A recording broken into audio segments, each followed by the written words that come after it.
Good afternoon, and thank you so much for joining us at today's webinar, at which we are launching the report, Gender Equality and the Role of Women in Decarbonising Transport, a shared initiative between the International Transport Forum and ourselves at FIA Foundation. I should introduce myself. I'm Sheila Watson. I'm Deputy Director of the FIA Foundation, which is a UK-based charity philanthropy working on safe and sustainable mobility. It's this interest in sustainable mobility which really lies behind our decision to build quite a body of work which we support on the issue of gender and mobility. Work like the report that is being launched today, and which you will hear about very soon from its authors. We approach the issue of gender and mobility not only as one of fairness and equity, which of course it is a basic right of fairness that women be treated the same, that we be treated the same as men in every regard. And of course that is true. But we also believe very strongly that if the needs and views and perspectives of women and the travel patterns of women are not properly addressed and incorporated into planning and into the sector, then we will undermine all of our plans for sustainable mobility. Because women, we use those sustainable modes, particularly things like public transport, more than men. We are important in shaping the mobility decisions and patterns of our families from the earliest age. And so, putting it very simply, it's somewhat short-sighted if we don't look after the needs of women as we approach mobility planning and so on. And the issue of safety, of security, is a key one. We've supported a great deal of work on that, ensuring that we as women are safe and secure when we use shared mobility. But we've also supported work looking at travel patterns outside of public transport. And we've also supported work looking at how the sector measures its activities, plans its activities, and indeed how the sector is represented in terms of women in the workforce as decision makers, as planners, and so on. Because we believe very strongly that unless there is a good representation throughout the sector of both genders, that unless we have planning systems and data collection systems which count women's needs, and unless at the end of the day all of that is actually reflected in how the mobility that we all access looks, then, as I've said already, we will end up with a system which is not serving the needs of anyone ultimately, and most particularly when it comes to those shared modes. So I'm really pleased that we were able, as a philanthropy, to support some work with the International Transport Forum, a long-standing partner of ours, taking this issue that one step further and considering the extent to which our major and exciting challenge of decarbonising mobility, the extent to which that is a process and a project which adequately reflects a full gender balance. And that is what today's report has looked at, and it's the conclusions of that report which we will discuss later. Before we go on to do that, though, I would like to introduce my colleague, Magdalena Olczak-Rancitelli. Magda works at ITF as the focal point on gender, and I know now she will introduce you to their work stream, and to their plans for further work on this issue. So if I can hand over to you, Magda. Thank you very much, Sheila. And on behalf of the ITF International Transport Forum, a very warm welcome to all of you to this webinar on the role of gender equality in decarbonizing transport. First, I would like to thank the FIA Foundation for supporting this work, for your leadership, Sheila, and your team for a great cooperation on this project. We decided to work together on this report that the project we launched at COP26 to better understand the linkages between gender equality, transport, and climate change. Why do we consider this is a priority for the ITF? This is for two reasons, at least for these two reasons. First, because the evidence shows that the gender is a significant determinant for the choice of transport modes. We know that transport systems designed and used are not gender neutral, and nor are the causes and impacts of the climate change. So to create an inclusive and sustainable transport system, these gender dimensions need to be better understood and addressed. So the second reason is that climate change cannot be stopped without decarbonizing transport. With around 23 of the energy-related CO2 transport emission, the sector is far from reaching its zero net target. So on the good positive side, the ambitious policies could reduce transport emission by almost 70%, and such policies would need to promote at the same time accessibility and inclusion. So climate change cannot be stopped without transport, but also decarbonizing transport cannot be achieved without women. So at the ITF, we believe that we need to invest in women in transport. What does it mean? Primarily, it means designing transport system that take into consideration women's behavior and women's travel needs, and at the same time promoting women's participation in the transport sector as a whole. So to support this goal, I should mention that we recently launched a gender toolkit for transport policies, and we will be applying it into our old projects, including all projects related to decarbonization of transport. So as we launch the report today, we would like to bring this topic to the center of transport policy discussions in the lead up to, and also during the COP27 in Egypt. So before I hand over to Sheila, let me also thank IITF member countries, including Canada, Chile, New Zealand, and Sweden, and also our corporate partners, Michelin and Voi Technologies, for contributing to this report with sharing their related experience and perspective on these linkages between gender, transport, and climate change. And to my former colleagues, a big thank you to Wei-Shiuen and Daniel Bassan, the authors, for finalizing this report just before they left the ITF. So thank you very much again, and I very much look forward to our discussion. Thank you, Sheila. Thanks so much, Magda. Yes, so we will now move to hearing an overview of the report. I should say a couple of quick things. One is that the report is now available both on ITF's website and indeed on the Foundation's website, but please go to ITF's because we're super keen to track how many people are looking at this report, and there is the facility to do that through that website. I think hopefully someone from the team can pop that link into the chat so that you can all see it. We do have, as we progress through today's agenda, an opportunity to take questions and some thoughts from you as audience members. I'm afraid we are somewhat joyfully quite a large number, and so we can't have an open conversation in quite the way that we would have liked to, but that's great. There are lots of you to hear what we're saying, and ultimately also the recording of this meeting will be made available. So please don't forget, as we go along, if you have queries, pop them in the chat, and when I have opportunity to ask our panelists questions, I will draw on those, as many of those queries and thoughts as I possibly can. So moving on to our first panel, and to, as Magda just said, our two authors of the report. I would just like to briefly introduce them and then they will present to you.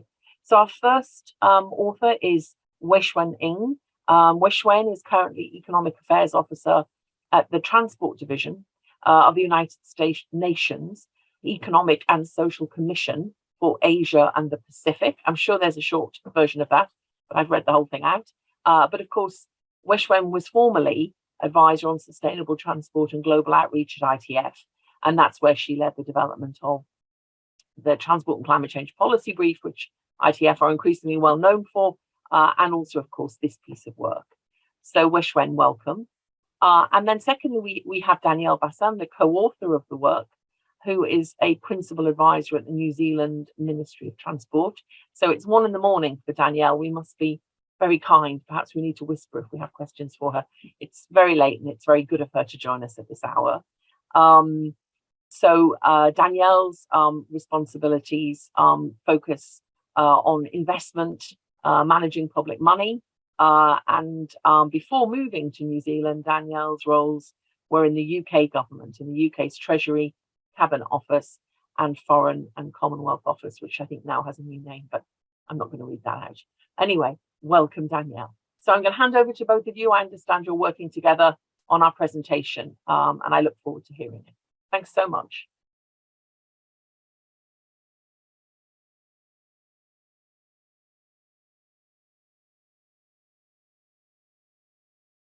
So thank you so much, Sheila, for supporting this work and for your introduction.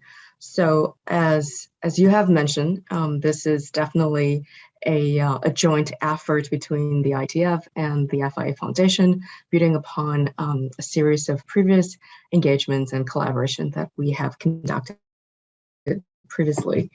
And I just want to give a brief overview of ITF's work on gender before going into the details of this new report with my former hat on when I was leading the research work on gender at the ITF. So this new report on gender equality and the role of women in decarbonizing transport was really built upon our previous research starting in 2018. And the work at the ITF on gender research included both gender travel behavior, so women as transport users, and also women as transport workers. And through the development of such research, we have actually noticed some trends and observed some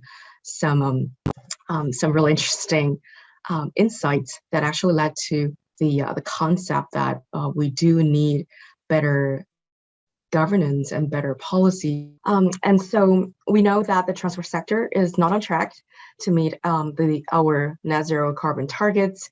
And yet at the same time, the sector has also not been providing adequate gender inclusive services, infrastructure, and systems. And through our previous work, we've noticed that there could be some correlation between these two points, and perhaps the unsustainable state of the sector could actually be attributed to the lack of gender diversity in the workforce.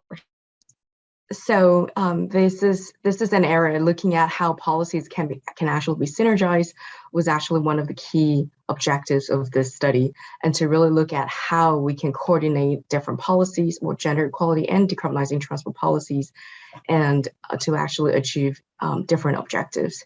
And this is built upon the fact that we already know that there are strong interconnections between gender equality, economic development, and of course, environmental sustainability. And I will not go into the details of this few points, but I just want to emphasize that the point that we do need to move away from the siloed decision-making processes where solutions are only designed to solve one policy problem. And as we move forward to address the challenges of climate change and of course gender equality, we do need to identify better ways to actually approach to address such challenges, and to really look at how different policy goals could be aligned, and how their interactions could actually be captured, and so leading to a more systematic thinking-based decision-making process. And I think many of you are already aware of the travel behavior differences by gender. And of course, this isn't just constrained within mode choice. It also is very evident in vehicle purchase choices as well, where women actually do make 80% of family car purchases decisions across the world. There are also studies showing that women tend to choose smaller and more fuel efficient cars.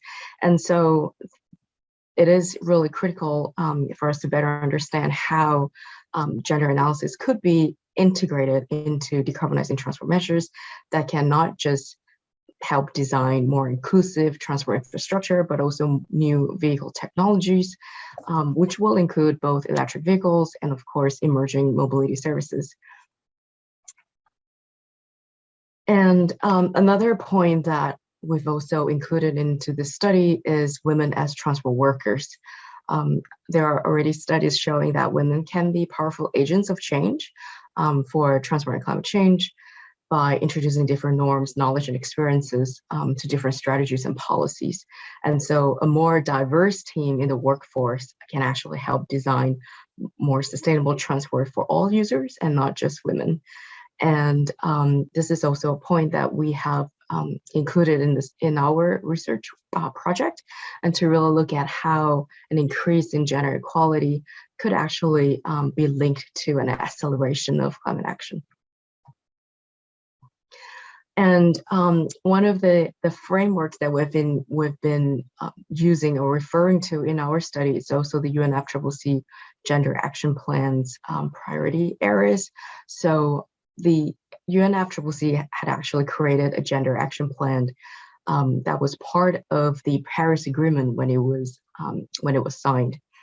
And so there are existing frameworks where countries are already following. And so the goal of referring to this existing priority areas is to make sure that what we have done within the scope of our project could also contribute to this greater UNFCCC's Gender Action Plan, and perhaps share this insights with other stakeholders, other sectors, and not just within transport. And so the first point is really on capacity building, knowledge management, and communication. We will share more insights from our findings shortly in a bit, but a lot of the data that we have received, that we've collected, has really emphasized the importance of capacity building training and the communication of such knowledge. And the second point is really on gender balance and the participation of women in the workforce, and of course, women's leadership. And the third point is actually on the coherence within the work of different stakeholders, and to really make sure that there are ways for gender mainstreaming across all types of agencies or different ministries, so that we can refer to the same guidelines or standards. And the fourth point is on gender responsive implementation, and of course the means of implementation. And this is also another point that we have actually heard from many of our respondents in our study, where such implementation is actually very critical. And the last point is on monitoring and reporting, to really make sure that we mark any progress made on a regular basis. And so just a few points on the methodology. So we have conducted one-on-one interviews with a small group of our member countries, with 4 specific countries, as well as with 2 corporate partnership board members, so that we can have some insights from both the private and the public sector. And this methodology of one-on-one interviews was chosen so that we can really understand some of the valuable lived experience of our interview respondents, and what are some of the actions and policy priorities that have been developed within countries and companies. And of course, to really understand if there are any linkages between gender equality measures and the role of women in decarbonizing transport. And so our interviewees came from a varying range of levels, and also they have different levels of experience, but they're all working on gender and decarbonizing transport. And to support the interviews, we've also developed an interview guide. And so the interview guide was divided into 3 main categories. And so the first is on the experience of the interview respondents. So questions on the background and their experience working on either decarbonizing transport or gender or both types of projects and policies. And the second is on guiding principles. So really asking our interview respondents, what are some of their opinions on the scope of this set of guiding principles that we have developed, and what are some of their key highlights or key lessons learned that they could share. And also this is included in the third category, which is on best practices. And so through the categorization of these 3 main groups of questions, we have conducted a series of interviews that have led to some interesting results. And so these are the 4 top findings, or so the 4 top themes that we have found throughout the interviews. And I say 4 top findings because they have been constantly repeated by almost all interview respondents. And so the first was collaboration, that we do need more collaboration between sectors, so between the private and the public sectors, and also between ministries, between different agencies, and we do need the environment ministries to work closer with the transport ministries, who should also be aware of what the labor ministries or women's affairs or gender ministries are actually developing within their own sector. And so this greater collaboration could actually encourage greater levels of information and knowledge exchange, and could really help advance the goals of both gender equality and decarbonizing transport. And the second point that has been repeatedly mentioned throughout interviews was the creation of knowledge, that there is still a huge gap on the knowledge between the linkages between gender and decarbonizing transport, and that many of our interview respondents also felt that sometimes they didn't know where to look for such knowledge, or they didn't know such knowledge existed, and also they simply didn't know the link between the policies that they are developing and gender. And so this was a theme that was constantly being brought up by many of our respondents. And the third point is on pricing, the pricing of transport. So whenever we brought up the question of gender equality and some of the key issues that are being experienced by women in transport, pricing came up as a top priority, that we cannot afford to price women out, because pricing has been is a barrier, and it needs to be of a right level in order for us to achieve transport equity. And so this moves beyond the gender equality question, and to really think about inclusive transport in general. How can pricing play a more significant role, and how can we actually use pricing as a tool? And so the fourth key theme is the workforce, the women in the transport workforce. And so there are a few examples that we have heard being constantly repeated in many of the interviews. And so the main issues include equal pay. So this is definitely one of the most critical issues that will need to be addressed, equal pay between men and women, and also providing adequate training for women to advance in their careers, and of course breaking the barriers and to increase diversity of teams within the workforce, and to provide better maternity leave options, and also to track the progress of gender equality within the workforce. So this could be for both private and public, for both the private and public sector, and to also make sure that we have the right data to track such progress.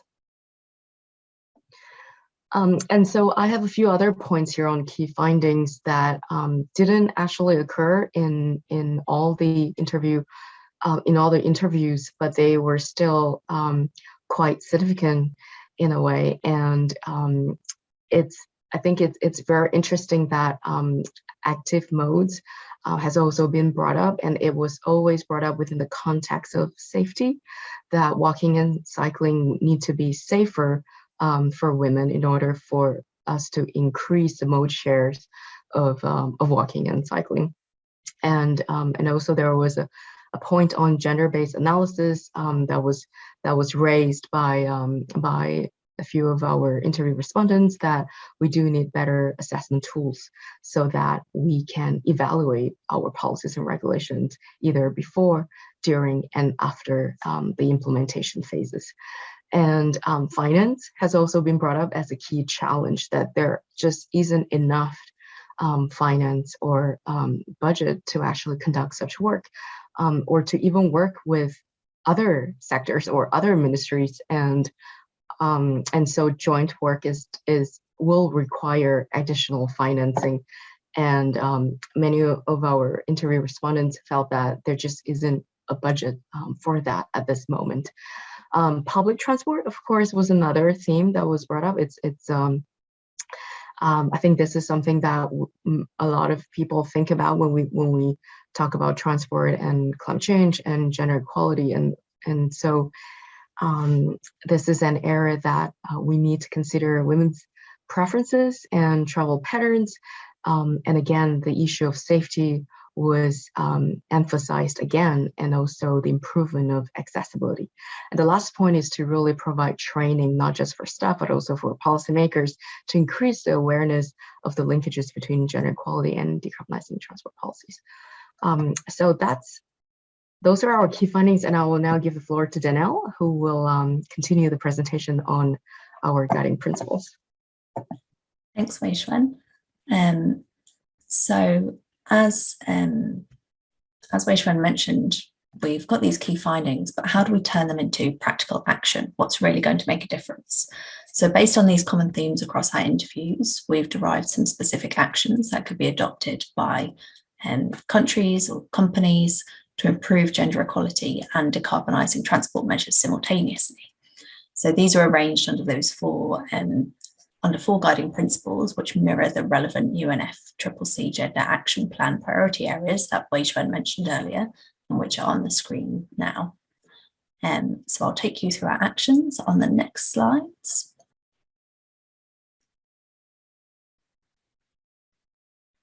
So under the first principle of capacity building, knowledge management, and communication, so our first action is to strengthen awareness of the gender, transport and climate change policy nexus.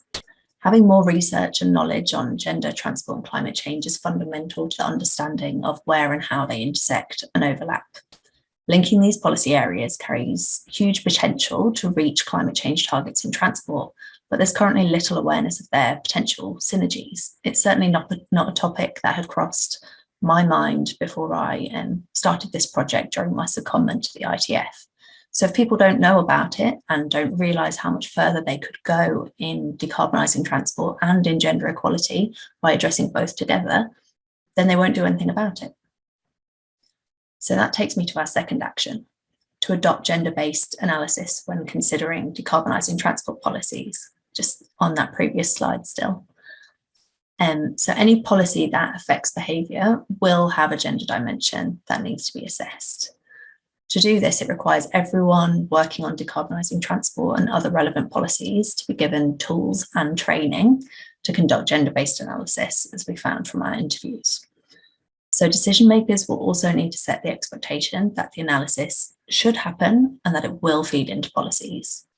It needs to be part of the policy life cycle or project life cycle if decarbonising transport policies are going to be designed in a way that works for everyone.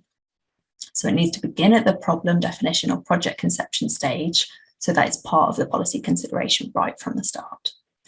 And senior decision makers have a reinforcing role to play by requesting to see the outputs of such analysis and ensuring its rigour, and even not progressing work if that analysis hasn't been conducted. because behaviours are not going to change without some clear expectations that gender analysis has been conducted. And from my own experience working in policy in different countries, this could make a huge difference if it's done on the ground, and if gender-based analysis is not just seen as a kind of tick box exercise, but an integral part of policy or project development. So this takes us on to the third bullet point here, the role of government. Government's got a role to lift the skill of the whole sector through multi-stakeholder engagement and integrated policy making. National governments have a unique position in their ability to influence whole sectors and facilitate integration. We saw from our interviews that there are great examples of good practice in the private and public sector. Country governments could help by specifically creating forums or platforms to incentivise information sharing between companies, or spreading examples of how gender analysis has been used in initiatives that help encourage low emissions transport systems. So, for example, through forums or pairing with specific companies to show the benefits of a gendered approach to decarbonising transport. This is especially important where companies may be reluctant to share information if it gives them a competitive edge by tapping into unmet need from female transport users. Government could require data sharing, for example, if they do pilot projects with the private sector, so that everyone benefits from the lessons. We also saw that there's space for stronger integration vertically between different levels of government. This would help provide clear roles and responsibilities when it comes to decarbonising transport, and it could help build off some of the fantastic city-based initiatives to make sure public and active modes work for women. Finally, under this principle, our interviews showed that whilst interviewees' roles required them to work with different departments and business units, as well as engage with NGOs and international organisations, more could be done to share knowledge. So respondents thought that a platform for sharing knowledge and best practice across sectors and organisations would help lift everyone's awareness and abilities. So on to the next slide, on to the principle of gender balance, women's leadership and participation. Across the board, our interviewees raised the topic of women in the workforce, which has led to two actions, having diverse teams firstly. So we all know that diverse teams lead to stronger solutions. Research has shown that a strong female presence in particular enables more gender discussion, as women tend to consider the impact of policies on all social groups. Organisations need to make sure they enable and promote diverse team working on decarbonising transport issues. Discussion with one interviewee showed that more could be done to make sure that women feel able to raise their concerns and not have them dismissed, or feel like they have to justify their experience as transport users. Diversity can also mean pairing with other ministries, for example, involving energy, environment and women's ministries from the start of a project would build a stronger output rather than just involving them at the end, for example, when it's compulsory to consult them, because when it's left so late in the day, it leaves little room to change the policy design or direction. Secondly, employers can take steps to enhance women's participation and leadership in the transport workforce. This requires structural changes and making sure supportive policies are in place. As Wei-Shiuen mentioned earlier, our interviewees gave some examples of flexible working hours and welcoming cultures making a real difference. So on to the next slide on implementation. So in all of our interviews, having the time and money to conduct gender-based analysis came up as a barrier. We suggest that organisations should ensure their budget processes provide incentives and resource for gender-based decarbonising transport policies. This would help administrative restrictions that can be a barrier to the joint working I just spoke about. Explicitly providing funding for gender-based analysis and enabling joint projects between ministries involved in both gender and decarbonisation would be a positive step to promote synergies. And that leads to our second point, which is to drill down and identify synergies between policy goals to quickly and efficiently transition to a zero carbon transport system. Specific synergies can be found in the areas of transport mode choice, travel distance, vehicle purchase choices, and time of travel, as we've already mentioned earlier. Hence, measures that can increase mode shares of low and zero carbon transport, including public transport, walking, cycling, will reduce CO2 emissions. If these measures can also improve access to and safety of such modes, they will improve gender equality at the same time. Even a quick exercise to look through a gender lens at the start of problem definition or project scoping would bring potential synergies to light. So finally, evaluation, monitoring and reporting is needed to bring all this together. So on to the next slide. And to give us the data we need to see where the problems lie, to set the tone that we are measuring this and we do care about it, and to evaluate whether our interventions are successfully progressing both emissions reduction and gender equality, or if they're not. Unless gender indicators are included in surveys, reporting measures, or evaluations, we won't see whether women are being left behind in our transition to a low emissions transport system. And we might miss out on opportunities to let women help us get to our decarbonising transport goals quicker. So decision makers, again, must set that expectation that evaluation, monitoring and reporting will take place and their results will be used. And our final action here almost takes you back to the start. So find and implement the appropriate gender analysis tools to use in decarbonising transport policies. There are plenty out there, both transport and non-transport specific.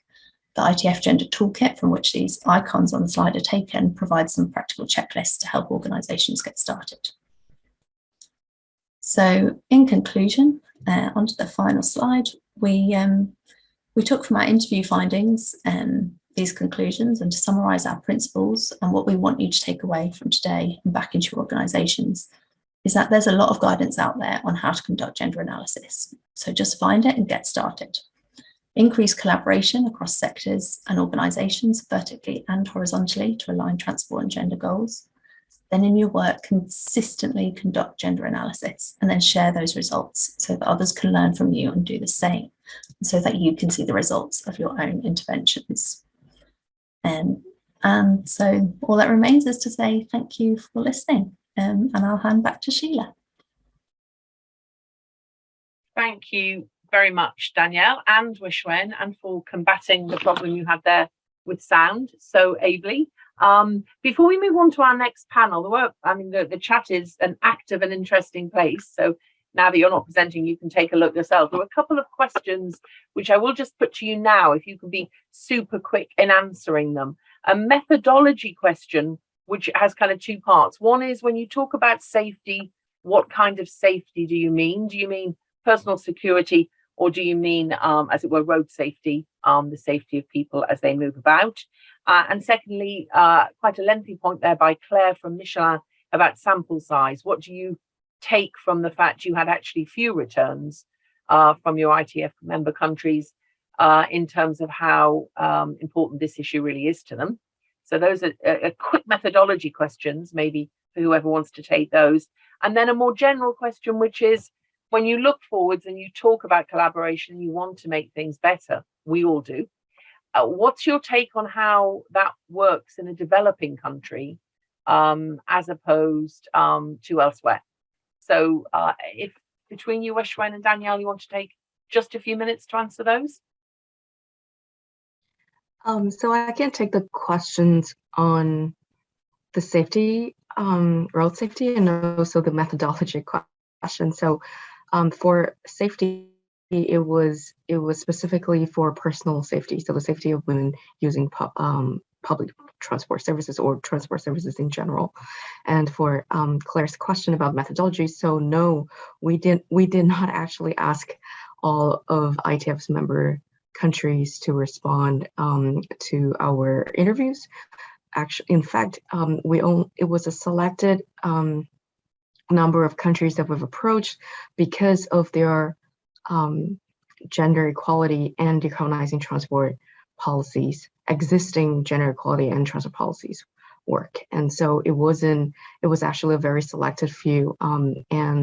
And out of all the countries that we have reached out to, I think it was a number that was less than 10 countries. And also because of time constraints, we could only interview 4 countries, but we wanted to capture the diversity of the countries as well in terms of geography and the level of maturity in terms of gender equality and decarbonizing transport policies. Thanks. And Danielle, do you want to take that point on the developing Yeah, so there's a question about how to apply this in developing countries, and actually in some of our references from our literature review, you can see that there are some specific guides and help available with developing countries in mind. So definitely give those a look. And also the countries that we interviewed, you know, they're all at different stages of development as well. So I think this shows that our actions are applicable in different settings and different countries. Thank you. Thanks very much for those answers. So we're going to move on now, because we're particularly excited that we're able to have contributions from 3 further women who've been involved in the development of this project, and who are going to give us their thoughts on the findings of the report, and in particular, I think, from Dimitra on the particular links to climate change policy. So first, I'd like to introduce the panel and to remind everyone that the chat is the perfect place for questions. And at the end of this panel, we can bring Wei-Shiuen and Danielle back in, although I would encourage you both to have a look at the chat right now, because there's lots more questions there for you. So let me introduce this panel.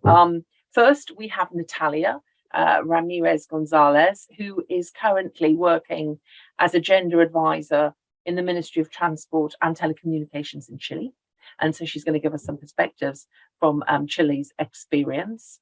And then we have Sarah Badu, and Sarah is head of sustainability at Voi Technologies, which is as I understand, a Swedish company providing micro mobility services, particularly scooters. And Sarah leads their efforts to promote policies with a positive impact on transport and communities. And then we have Dimitra Zanu, who is a policy analyst at the OECD's Environment Directorate, where she is the focal point on gender, and particularly focuses, as I mentioned, on that gender environment nexus. So we're going to start with Natalia, and each of our panelists will give us just a few minutes thoughts. If you could be brief, that would be great, before we go into that open Q&A with everyone. So I'm going to ask Natalia if you would go first. Thank you. Okay, thank you very much for your presentation. You list me well, I think. Well, first of all, thank you very much for the invitation. We are glad to be able to show you some of our policies and action that we are doing from the Ministry of Transport to incorporate the gender perspective, which has a lot to do with decarbonization in transport. And well, as a ministry, we have a packed agenda in gender issues. So I will prioritize some of the fundamental aspects. Now, moving on to the presentation, I would like to address 3 points in particular. First, I would like to comment on some data focused on user of public transport in Chile and its relationship with electromobility. In a higher percentage, the main users of public transport system here in general are women, 56% female users versus 44% male users. And this difference is even greater when we talk about serial range. In people over 65 years, the gap between men and women increases. In this context, the state of Chilean government of President Gabriel Boric have various commitments and tools for climate change management. And among the elements to be considered, electromobility has a fundamental role, as well as active transport, mass public transport, and the location of activities of shorter transfer. So over the next year, 1,000 electric buses will reach Santiago public transport system and will be operational in the Metropolitan Mobility Network system by May 2023. So what I have said so far relates exclusive to public transport in the country's capital, but what happened in other regions. In the rest of the region of Chile, we are now improving in the urban public transportation through the design of new regulations. In this context, the main focus in improvement are 3. First, a better travel experience for the users. Second, better labor condition for the drivers of the system. And finally, we are very proud also to say that Santiago is the city outside China with the greatest number of electric buses. And now we are looking forward to expand this in other cities of Chile, such as Antofagasta, which is a mining town in north of Chile, and Valparaíso, the second largest city in Chile. And in second place of my presentation, I want to talk about the masculinization of the category. And as a ministry, we have an intensive policy of increasing the number of women in the transport sector, especially in drivers.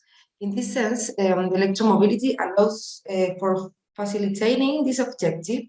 This is because the mechanism of buses is simpler, thus breaking cultural gaps that historically restricted the access of women in the heading of transport. And the third point of my presentation, and that not the least, I will refer about active mobility. As our origin destination survey shows, women are the main user of pedestrian path. In other hand, men are the main user of bike lane. In this context, we are aiming to match both, providing the condition focusing in security and promoting the use of bike lane by women of all ages. This administration had the compromise to build 2,000 kilometers of bike lane in all our period across the country in the next 4 years, focusing the integration of recreational, health and educational equipment. And finally, I want to invite you all for more information and details about our topic and other topic related to gender agenda in transport. We would like to invite you to check our transport gender policy, which is in our website and Ministerio de Transporte.cl, and all the social medias. Follow MTT in Twitter, Instagram. We are posting our gender agenda. Well, thank you very much. Thank you very much indeed, Natalia. It's great to hear of what Chile is actually doing, and also I think to have you touch on those issues of operators in the sector, so drivers that you mentioned, and also cycling. That's one of those issues that everyone's slightly struggling with from a female perspective. So that's really interesting that you've raised those. And take a look in the chat. People are commenting on what you've said and wanting to know more. So do take a look. Next, I'd like to come to Sarah. Sarah, do you want to give us your perspective from the work that you're doing? Absolutely. Thank you so much. Thank you to the teams at the ITF and FAIA for conducting this super interesting and much needed research. So I will be sharing briefly on what Voi Technology. We are a young company founded in 2018, providing micromobility services. That's e-bike and e-scooter sharing services across now 100 cities in Europe. And so we are a young company, so we are coming to the transport sector with kind of a fresh perspective, but being in the transport sector, we have also inherited a lot of the systemic issues that were raised today. And since the beginning, our vision has been to provide an inclusive mode of transport. So that, of course, includes making sure that our service is accessible and is benefiting women. Looking at our ridership today, there's about a 30% female representation amongst our riders. What's positive is that since 2018, we've seen this increase slightly each year. Also interesting is that it's the lowest in countries like Italy and Germany and highest in Scandinavian countries like Norway and Finland. And when we look at the barriers to entry here, what we've seen is, of course, safety is a main concern. So that would include vehicle safety, but also the infrastructure. So knowing where to ride these new modes of transport, but also there's a worry about maybe the culture or the behavior of other road users, especially car drivers, when interacting with these lightweight modes. Another barrier is information and access. So we see that men usually are early adopters of technology, and they will quickly adopt and find ways to use new services, new technologies, whereas women will take a bit longer. And then also looking internally, we found that, of course, the lack of female representation also internally was probably leading to lower female representation amongst our riders. And so very briefly, what have we done? So exactly what has been discussed today in the report, we've looked, one, at the actual service, the actual measures we're taking when designing our service and designing our hardware, but we've also looked at female representation within the company to make sure that we are designing the hardware, the service with their behaviors, their needs in mind. And so some concrete examples, when it does come to hardware design, for example, we make sure to have female representation in early prototype testing today. This was not always the case in our very early days. And an example is we conduct a yearly hackathon where everyone in the company has time allocated to think of new ideas and think of new features. And we worked with NGOs, for example, Open Inclusion, who came and brought perspectives of different women, also people with access needs, to better understand their use cases and how are they approaching this new mode of transport. We're also looking at ergonomics for female riders who tend to, we know that in the car industry and a lot of vehicle industries, they're built around a standard male and a standard male size. So we're thinking about how can the vehicle be light and ergonomic and safe for people who might be smaller, lighter, for your average female user as well. And a very simple example that was also brought with focus groups that we included in the prototype testing of a previous vehicle was that women voiced wearing a bag. And so when you're on a bike or an e-scooter and you are kind of out of balance with a bag on your shoulder and not a backpack, you need somewhere to put it. So we've been thinking about storage capacity. A bag hook was added, but there's still a lot of things that need to be taken into consideration and improved when thinking about these vehicles. Also, women move around cities in a different way. They might be carrying more groceries or picking up things, etc. So we need to think about how we can cater to those needs in a better way in the future. Another aspect is awareness. So a lot of, we make sure that our marketing communication shows women using the service, but also that we have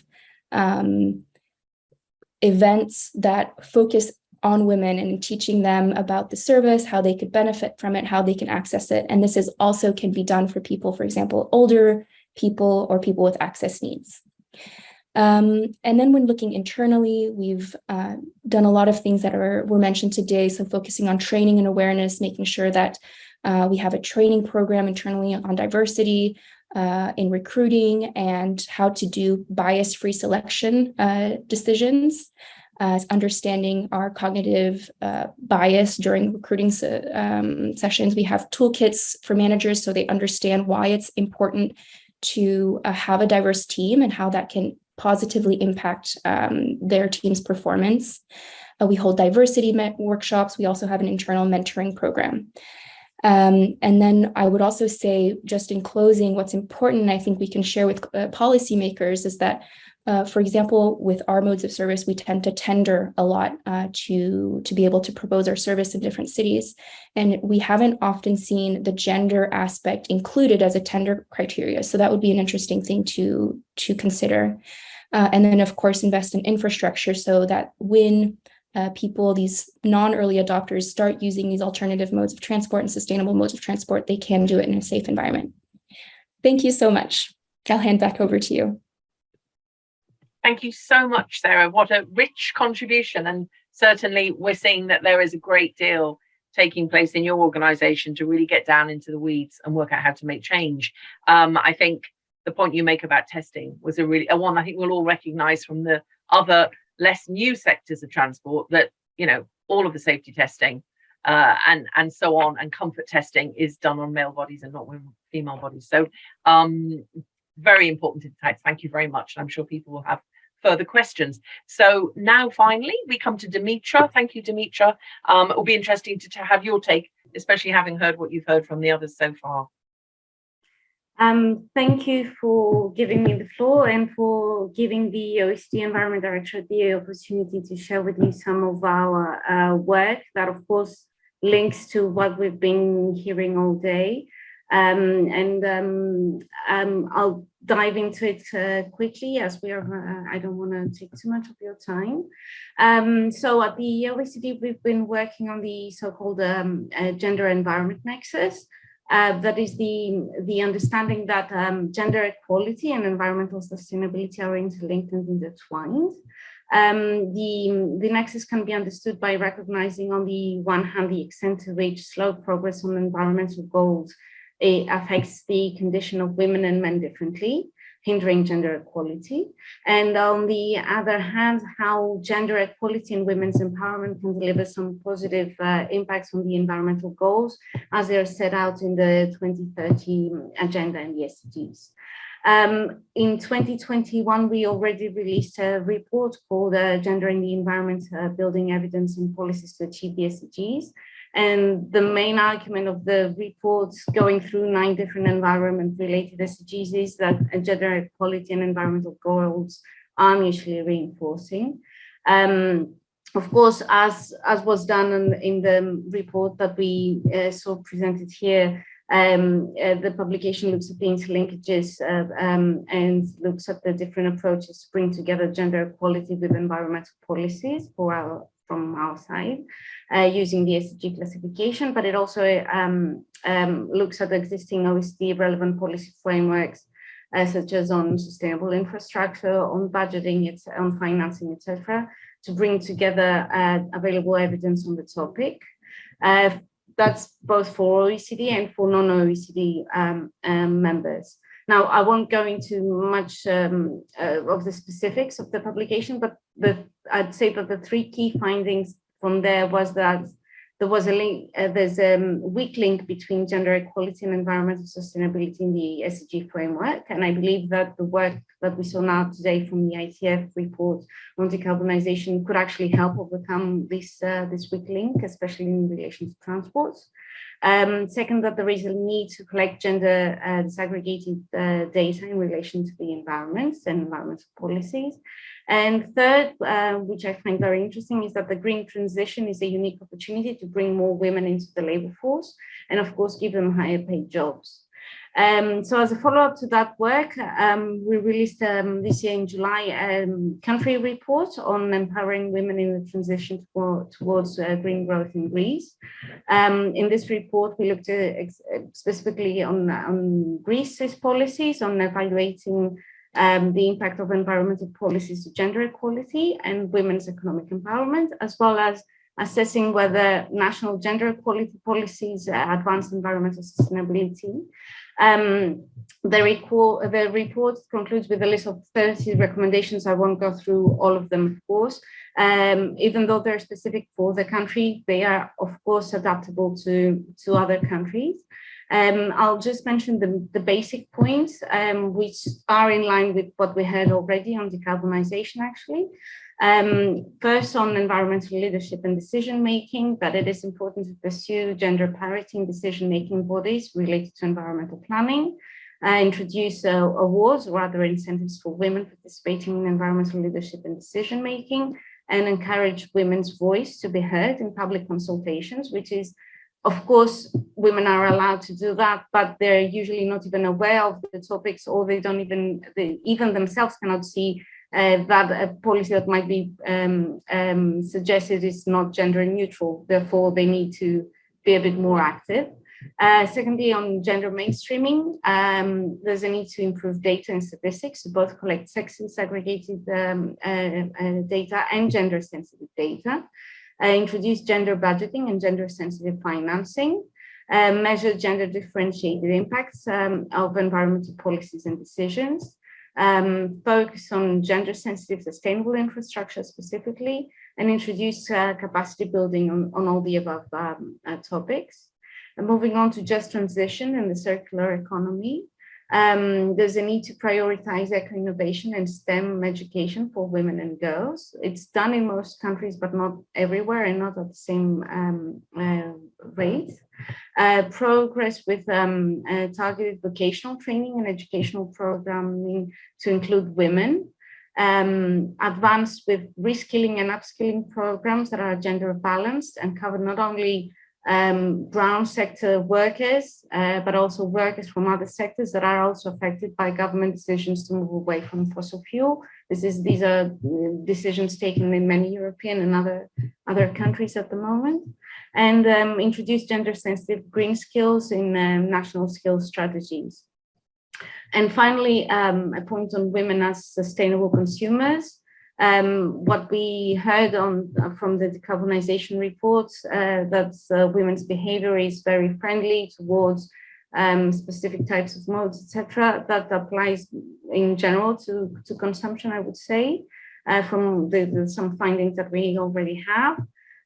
So it would be good to build upon that and further build upon women's green behavior in the household, to advance targeted awareness raising to women's consumers and build incentives at the local level, such as incentives for reducing, for example, municipal waste, which at household level are usually responsible women, by providing financial or other incentives such as access to daycare or public transport, etc. Now, beyond that, we will soon be releasing a policy paper on supporting women's empowerment through green policies and finance. The paper will examine the channels and gaps in the gender environment nexus, review how gender-related considerations are integrated into green and sustainable finance, and analyze challenges and solutions for gender mainstreaming in green infrastructure and its financing. The paper will be launched next month at the OECD Forum on Green Finance and Investment, and you're more than welcome to attend and listen to it. And as for future work, we're planning to include a gender dimension in our analysis on environmental policies and all our environmental performance and green growth policy reviews. These are reviews that the OECD is conducting on OECD member countries and partner countries once every 10 years, and that will focus on like a differentiated exposure to environmental risks by gender, contribution of gender equality to the low carbon transition and circular economy, etc. We'll also develop some further indicators on measuring gender consequences of environmental policies. We're also now conducting a household survey that has some gender related aspects in it, and we're looking forward to looking more specific issues. Some transport related questions are included there, so when the results are out, we'll happily share it with IETF and the FIA. And then we'll be, hopefully, if there's interest, we'll look more into our the work on climate change mitigation and adaptation. I know there's a lot being done now, especially in Chile, as we heard, and in other Latin American countries. Also, some work on environmental justice that doesn't only look on gender, but other factors as well, on like social aspects on environmental policy making. And the final point, and I'm closing with that we're working with the UNDP and UN Women on a green gender tracker. This is a tracker that builds on the OECD Green Recovery Database and the UN COVID-19 Global Gender Response Tracker, and collects about 5,000 measures, policy measures throughout the world on and evaluates them on their gender sensitivity and green sensitivity. Covers only measures after COVID-19 outbreak, and it does have some measures that are linked to transport policies, where I think this will be presented in the COP27, and I think it will be very interesting to see the results when they're all out. Thank you. Thank you so much, Dimitra. I mean, again, an incredibly detailed presentation with an awful lot of ideas in there. I think the point you make about the SDGs is a really interesting one. There is so little joining up across the piece. And I know that you point to the tracker where we'll find some examples of policies being evaluated for their gender, as it were, suitability or appropriateness or whatever.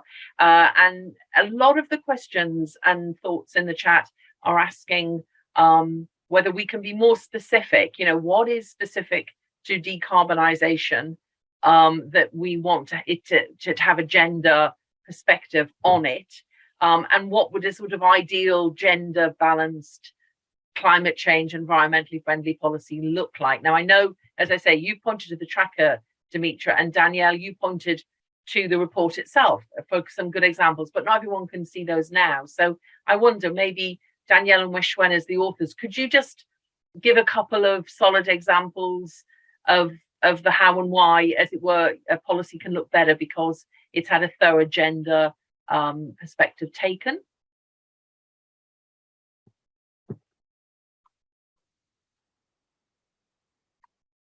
Danielle or Wei-Shiuen, whoever wants to go first.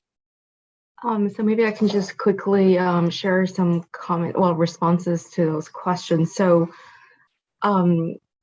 working from an transport emissions perspective, because I do have a background in transport emissions modeling, when modelers are looking at emissions and trends, the key variables that are included in such models would be distance travel, fuel efficiency, and mode choice. So these are the key variables that will lead to the estimation of CO2 emissions from the transport sector. So mode choice, travel distance, and fuel efficiency. And as we have also heard from Danielle, anything that has a human dimension will have a gender impact. And so this means that there are a lot of policies that will fall under this category that that could both reduce CO2 emissions, that would also require more gender analysis. And so there are a lot of key examples in our report, but I would just say that anything that can actually help reduce travel distance, linking to travel behavior, and also the choice of vehicle. So what kind of vehicles to purchase? So this will have a direct linkage to fuel efficiency, and of course mode choice. And so the only policy that doesn't really have a gender dimension that I can point out right now is perhaps fuel efficiency standards, because this is something that is it's set by national governments, and it's really on the regulations of vehicles and fuel efficiency. But other than that, I would say that most of the transport policies that we have right now will have a gender dimension and will need to include some kind of gender assessment. Thanks, Wei-Shiuen. Danielle, do you want to add something to that? I think Wei-Shiuen's covered it pretty well, and just giving you the kind of the scientific explanation from the modelling perspective, but also from the work I've seen working in policy. Having these emissions reduction goals, certainly in New Zealand, is one of the few areas where national governments have set very strong and specific time-bound targets to achieve. So we're not going to achieve them if we're leaving half of the population on the bench, as it were, or left behind, and not designing transport for them. So I think that's one of the reasons why this is a really good area to look at the nexus and see where we can progress these two things together, because it will help us reach our goals quicker. And actually, if we don't build in the gender lens, we might not reach those goals at all. Thank you. Thank you very much. And I would encourage everyone to dig around in the many examples of reports and so on that have been put in the chat, and of course in the report that's published today, to try and sort of help us all get our minds around what a better policy would actually look like. But certainly listening to the presentations that we've had today, and thank you for all of them, they've been incredibly interesting. as always, these things seem ultimately like something of a no-brainer. I mean, why would you not have all of these perspectives thoroughly examined? Why, when women are greater users of public transport, are our interests far less well acknowledged or addressed than those of men who literally use the service less? It kind of feels somewhat mad. So what are the barriers? Why is there still this huge issue? And what barriers have you come across in each of your work and the way that you've been pursuing these issues? And you know, ideally also, you know, how have you got over them? So maybe we could just go back through the panel with that one. Natalia, what's your take on what the main barriers are?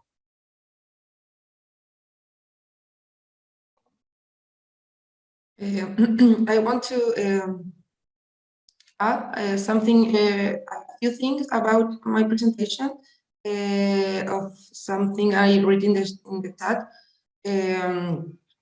specifically about mobility of cares, because I read someone who write about gender issues like traveling with children is difficult, or older people or whatever, and we like government, we are projecting several change in our focus or approach of mobility. Despite sounds a little bit far from the typical transport issues, so we want to make a big system, national care of system, that involves several ministries. So we are working hard on include these issues in transport, like travel with children or handicapped people, etc. So we are very interested in these issues, if for your knowledge. And I put the link of our gender policy in the chat. Thank you. Okay, thank you very much for that, and thank you for answering questions in the chat in your responses. But I would like to go back to this point of why none of this is happening easily if it is so straightforward. Sarah, you made it sound like it was, you know, motherhood and apple pie, and that your organisation had it all sussed and sorted, and that's great. That would be a great thing. We wouldn't argue against that. But you know, where were the hardest parts to make the change? I think it's worth us all acknowledging that and then thinking about what the solutions are. So I thank you so much. I would like to emphasize that no, we by no means have sorted this out, and we're still very much, I think, at the beginning of the journey. And the user, the 30% female ridership data point shows that we're nowhere near where we want to be. Of course, we would want women and men to both equally benefit from these low emission shared lightweight transport modes. So yes, there's a lot of things going on, but there's still a lot of work to do. And I think education is a major one here, because when we look at, our engineers, the developers, the product owners, all these people that are really making the decisions on how the service looks, how it operates, how the service design is, unfortunately, even when we try to recruit women, there's very few women in these fields. There's very few women who enter these STEM fields. And so I think, like Dimitra was mentioning, we need to invest in promote more of these, educational, these areas of education for women. So we make sure they're the ones also making decisions on how the hardware, the software, everything that is now governing our world, how these things are designed, and that they also, are catering the needs of the people who are using them. And of course, sometimes it's 50% women, but I can think a lot of machines and services that are used primarily by women. And yet they're usually designed by men, and not on purpose, but they design with their own needs in mind. And that's the cognitive bias. That's the awareness and education also that we need to bring to light. Thanks, Sarah. Thank you very much. And Dimitra, do you mind if I pass that one to you as well? Yes, I'd be of interested in course. your take. Yeah. Yeah, from the research that we've been doing, it's clear that there are still social norm practices and cultural barriers around.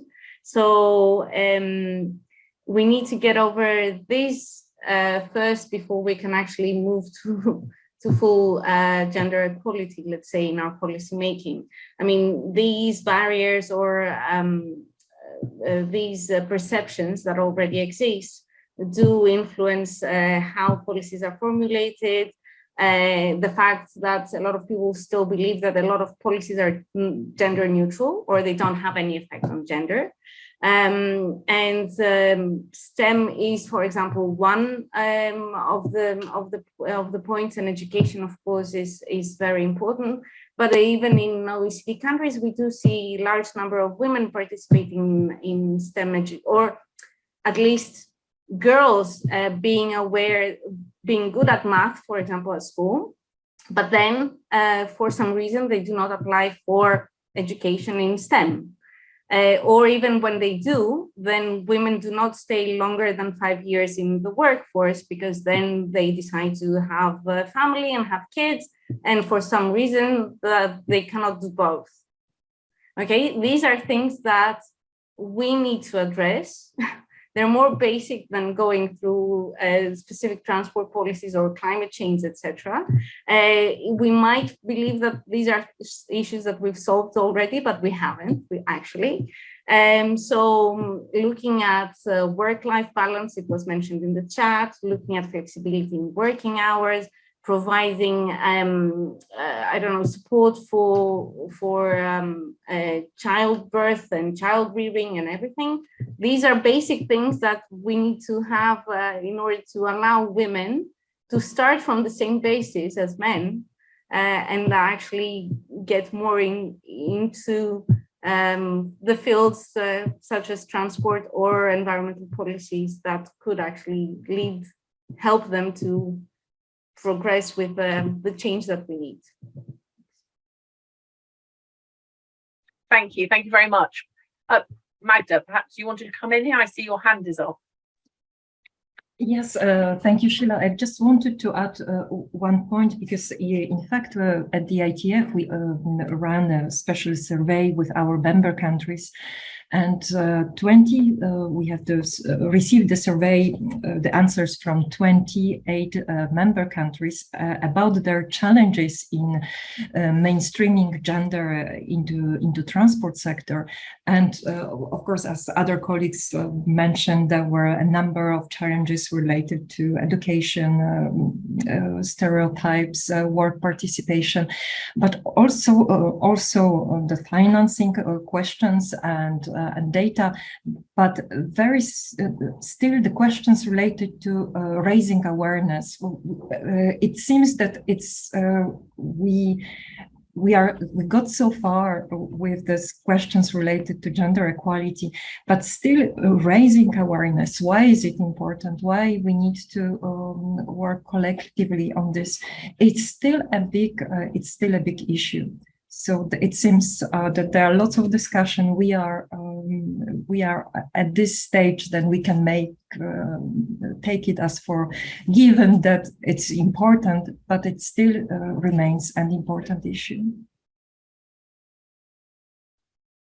Yes, absolutely. And I think that the subject of today is to fully understand why and how that gender perspective can help us make more progress on what is already a vast challenge, which is addressing the environmental impact of the mobility patterns that we have.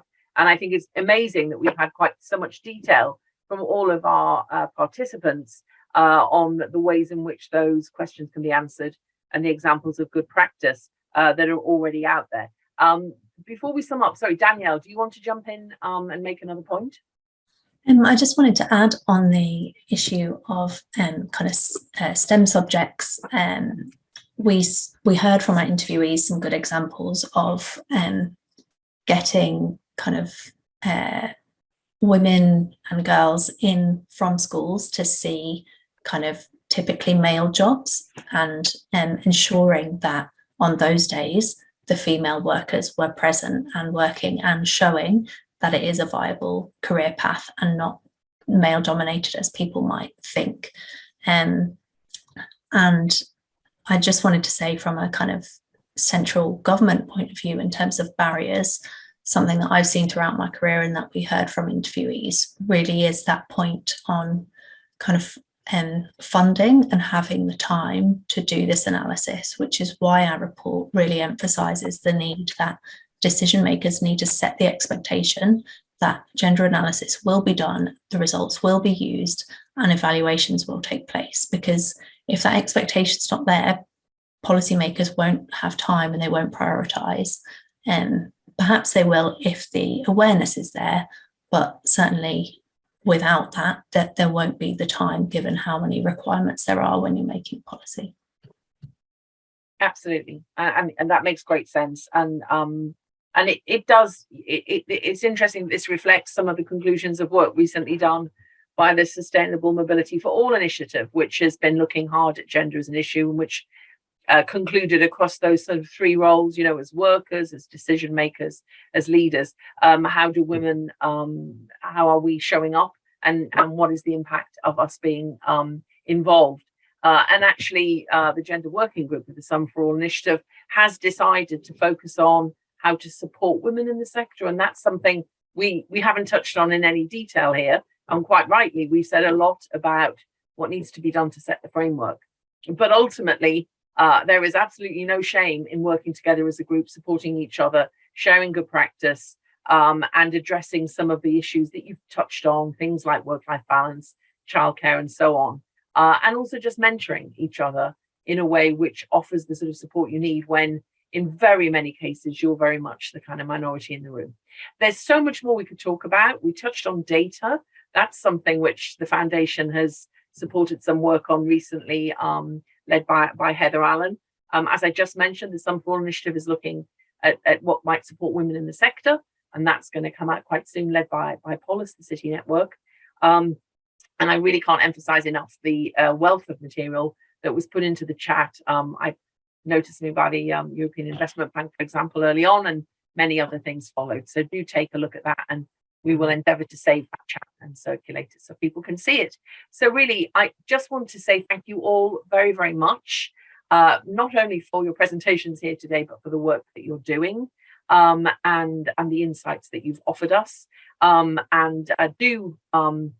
Those of you who are tuning in, take some time to check out the report itself. And there will be more work sponsored and supported by the foundation.